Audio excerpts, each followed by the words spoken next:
Oke, baik. Assalamualaikum warahmatullahi wabarakatuh. Masih di topik dinamika, rotasi, dan kesetimbangan benda tegar. Kali ini subtopik hukum kekekalan momentum sudut ya. Jadi pada benda-benda yang berotasi, dia berlaku hukum kekekalan momentum sudut ya. Yang dituliskan dengan persamaan L1 sama dengan L2. Jadi L itu simbol dari hukum kekekalan momentum sudut gitu ya. Nah, L1 berarti I1 kali omega 1, L2 berarti I2 dikali omega 2 yang nilainya selalu sama. Biar lebih paham, kita langsung ke contoh soal ya.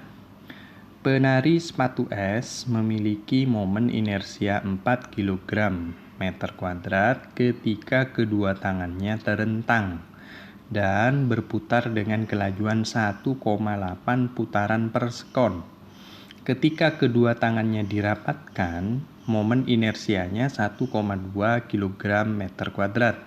Berapa kelajuan sudut ketika kedua tangannya dirapatkan? Oke, diketahui momen inersia awal itu 4 kg meter kuadrat. Ini ketika tangannya terentang ya. Kecepatan sudut putarnya adalah 1,8 putaran per sekon.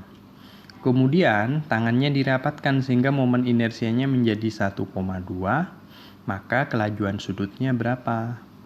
Sekarang ya. Nah, kita gunakan hukum kekekalan momentum sudut. L1 sama dengan L2. Berarti I1 kali omega 1 sama dengan I2 kali omega 2. Maka mencari omega 2-nya, I2-nya tinggal pindah ruas ya. I1 kali omega 1 per I2.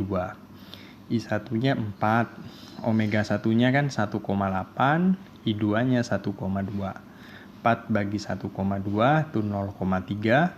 1,8 bagi 0,3 itu adalah 6 putaran per sekon. Udah ya. Oke, lanjut. Yang kedua, sebuah meja putar berbentuk silinder pejal dengan massa M, jari-jarinya R dan berputar tanpa gesekan dengan kelajuan tetap omega. Setetes lem dengan massa M kecil sama dengan M besar per 10 jatuh tepat di atas meja putar pada jarak R kecil sama dengan 3R per 4 dari poros. Tentukan kelajuan sudutnya sekarang. Nah, di sini bendanya ada dua ya, sehingga penulisan hukum kekekalan momentum sudutnya itu ada dua, L1 tambah L2 sama dengan L1 aksen plus L2 aksen. Oke, L1 ini miliknya meja, berarti I1 kali omega 1 plus yang L2 ini miliknya lem. Lem awalnya kan belum ada, maka 0 ya. Kemudian L1 aksen plus L2 aksen. Oke, sekarang meja putar setelah ditetesi lem, persamaannya kan jadi I1 kali omega 1 aksen gitu ya, plus nah di sini I2 dikali dengan omega 2 aksen. Ini lem sudah nempel di di meja putarnya. Nah, karena lem sudah nempel di meja putar, otomatis kecepatan sudutnya kan pasti sama ya. Omega 1 aksen sama dengan omega 2 aksen.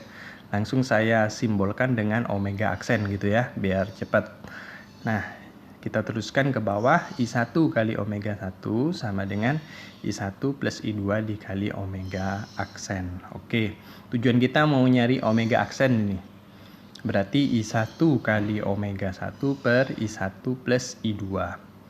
Oke, momen inersianya meja putar yang berbentuk silinder pejal itu berarti kan setengah mr kuadrat kali omega 1-nya sebesar omega per I1-nya lagi-lagi setengah mr kuadrat. Nah, lem itu yang memiliki momen inersia I2 kita anggap sebagai benda titik. Kalau benda titik kan momen inersianya mr kuadrat ya. Oke. Nah, massanya tadi katanya sebesar berapa? M per 10. Kemudian jari-jarinya katanya 3R per 4. Kita harus kuadratin itu. menjadi 9/16 R kuadrat. Oke. Bagian atas dan bawah kita kalikan dengan 160. Kenapa kali 160? Karena di sini ada nilai 9 per, nah di sini ada 9/160. Nah, pernya per 160. Biar mudah saja ya. Jadi kali 160 di atas jadi 80 ya. Kan dikali setengah. Terus 160 dikali setengah 80. Nah, ini tinggal 9 mr kuadrat. Berarti 80 mr kuadrat kali omega per 89 mr kuadrat. Mr kuadratnya dicoret. Sehingga kecepatan sudutnya sekarang tinggal 80/89 dari kecepatan sudut awalnya. Paham?